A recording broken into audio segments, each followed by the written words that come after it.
Өткенді білмей, болашақты болжау мүмкін емес деді халық даналығы. Қазақ тарихындағы қаралы кезеңді естен шығармай, жадында сақтау бүгінгі ұрпақтың міндеті. Бұл біз үшін аса маңызды тарихи сабақ, және біз оны әрдайым есімізде сақтауға тиіспіз. 31 мамыр Қазақстан тарихының ең қайғылы беттерінің бірі. Жаппай саяси қуғын-сүргін және миллиондаған адамның қаза болуына әкеп соққан ашаршылық. Қазақ халқына қасірет әкелген сол бір аумалы-төкпелі жылдарда мыңдаған адам жазықсыз түрмеге тоғытылды, аяусыз атылды, туған жерінен айдалып кете барды.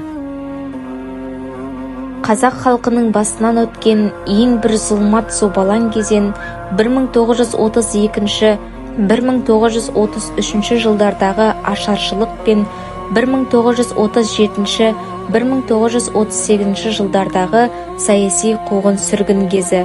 Аштықтан 3 миллионға жуық қазақ құрбан болды.